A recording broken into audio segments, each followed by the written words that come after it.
May nagpuntang seller sa PPS Stars at may daladalang Dolphy headboard.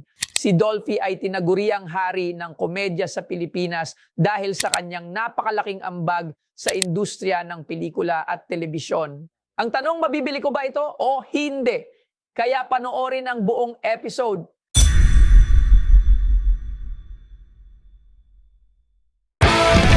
Anong ibenta mo? Dito lang sa Pinay Stars! Wow! Ang ganda! Saan po yun ako? Right! Kama po. Sa kama ba yan? Oh, ako Sa nga rin kama. sa tingin ko sa kama rin. Kasi Kama, boss. sa kama Kama. po na sabi ko na eh. Inokit. Kasi mali yung frame niya. Huwag na iakyat. So, kita nyo ba? Kaya ba yung... Iangat nyo muna rito para pakita lang natin sa camera bago nyo ibaba. Yan mo yung ano. Patulong na Hindi, lang. yan lang. Yung hawakan mo na.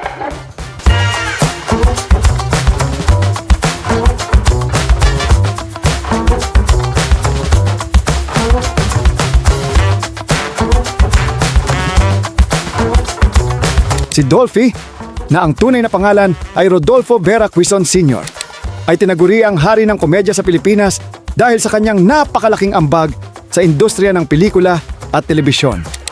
Nagsimula siya bilang entertainer at kalaunan ay naging isa sa pinakasikat at pinakamamahal na komedyante sa bansa.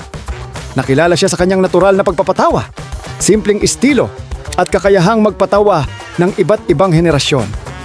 Tumikat siya sa mga pelikula at programang tulad ng Home Along the Riles.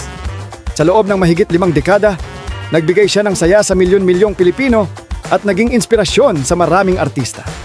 Hanggang ngayon, buhay pa rin ang kanyang legasiya sa industriya ng entertainment. Oh, yan. Hawakan na lang. Wow!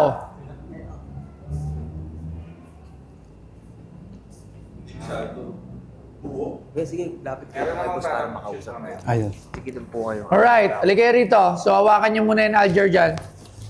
So, sir, dito ka, sir, dito. So, sir, magandang hapon. Ano po pangalan nila? Nelson, sir. Nelson. Taga saan po si Nelson? Taga dito lang din, sir, sa Cubao. Cubao. So, saan mo nakuha yan? Ang galing ako ng Pasig, sir. Nadaanan ko lang. Parang may dinidemolish na, na building. Tapos nakausap ko yung yung katiwala yata yun. Ayun, nabili ko sa kanya. Magkano mo naman ang bilhin? Secret.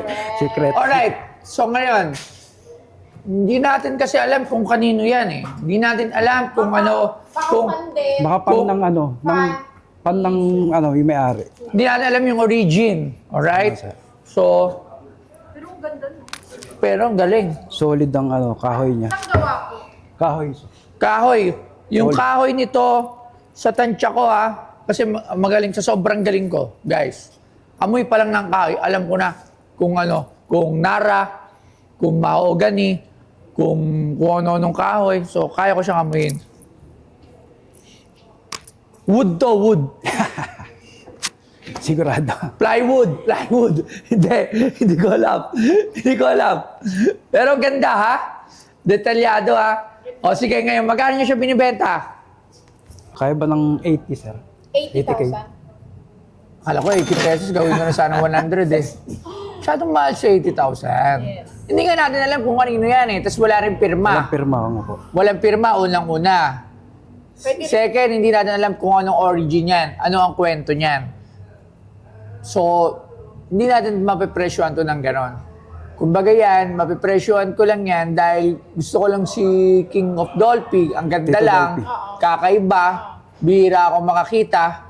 At ngayon lang ako nakakita niyan. So sa tingin ko, tatawag ako ng expert. Pero baka idol siya no. Tapos, O, tawag ako ng siya sa expert. kama. Ayan, tawagin natin. Ang expert Malamang natin pan si... yung may-ari. Tawagan natin expert si Gabriel Go. Gabriel Go. Halika, expert. Halika rito. Ay. So, biglang may dumating na expert. Boss, Sir, expert. So, expert. ano bang... Ayan, sa tingin mo magkano yan, expert? Kailan ba ginawa yan? Walang alam ng history of origin. Wala pa sa history. Nabili ka. Walang history of origin. Hindi alam kung saan galing. Alam niya na galing sa lumang bahay. Pero wala silang alam kung sino may-ari, wala ring signature. Kung ako tatanungin mo, kailangan natin magtanong pa sa mas expert. O, sino tatanungin mo? Pwede ba natin tawagan? Kung sakasakali. Sino? Yung naka-drawing doon. So, wala na yan. Hindi, pero ikaw, sumagot. kilala mo si King of Dolphy? Oo naman. Ay, King of Comedy.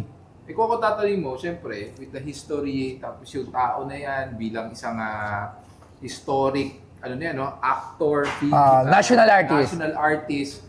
National artist na ba si Dolphy? Hindi ko sure.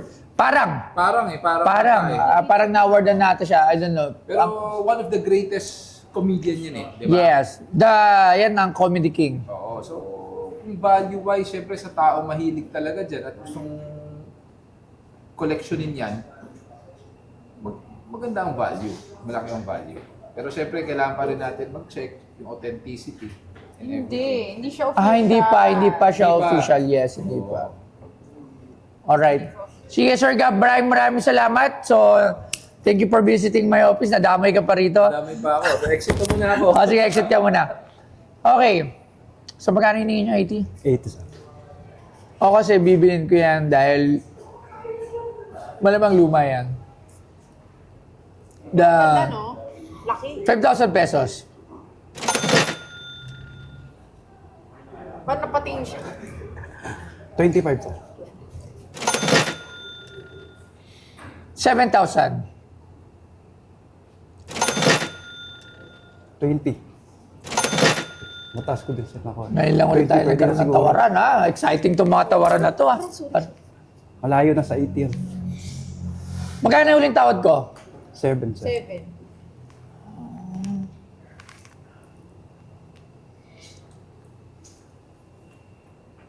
$8,500. 20 sir. Makakain sa 20. Taas. Sige, last, 10,000. Ako kasi pandi-display ko lang siya eh. Kasi hindi natin alam kung malamang ano ba yung bahay na yan?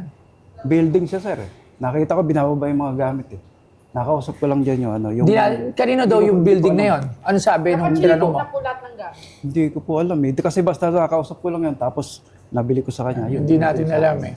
Sa pagkita ko kasi parang may value sabi ko. Kaya sabi ko dali ko. Actually, yung 10,000 mataas na yan. Yung ino-offer ko sa inyo, Baka pwedeng 15 na lang sir. hindi kaya eh. Last. Mataas na yung Huling 10,000. irit. boss. Yung 10,000 mataas na yun for something na hindi natin alam kung... Kaya ko lang siya binili ng 10,000 sa'yo kasi mukha siyang luma, tapos si Dolphy yung nandoon.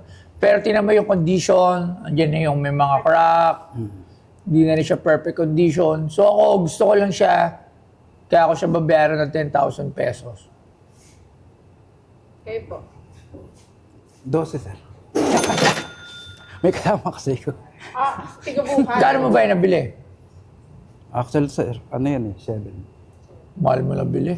Oo nga sir. Kasi Binili mo sabi lang, ko hindi parang mo may alam. value. May value kasi sabi ko pa. Hindi, kasi siya. O sige, para wala na tayong pag-usap. Nakita mo. Maganda. Sige, para meron silang kahit konting kita, 12,000 pesos. Sige, maganda lang siya i-display dito kasi kakaiba. First time ako nakakita ng wood carving ni Dolphy sa isang kahoy na hindi natin alam kung ano talaga. Hindi rin natin alam kung sinong nagmamay-ari. Jackpot ako pag yan gamit talaga ni Dolphy. Pero di natin alam. Hindi natin alam. So, pwede natin tanong yan kay Sir Eric Quezon. So, Mga anak kausap ko ni Sir Eric Quezon at si Boy 2. So, tatanong natin. At pag nangyari yan, di jackpot. Di ba? So, pero, hindi natin alam. Ano ba klase yung building na nakuha nyo? Building siya sir eh. Hindi ko alam kung ano eh. Kasi nakita ko lang binababa yung mga gamit nasa labas eh. Wala lang ibang ano? Nung makita ko, sabi ko parang may value naman. Kaya kinausap ko yung parang katiwala. Alright. 12,000 pesos. Maraming salamat, sir. Thank you very much po. Ay. Thank you. Ako pala si Nelson Carriedo. Nagpunta ako rito para mag-ibenta kay Boss Toyo ito nakuha namin kay Tito Dolphy. Ayos naman, nagkasundo kami sa presyo. Kaya salamat po. Salamat kay Boss Toyo. Anong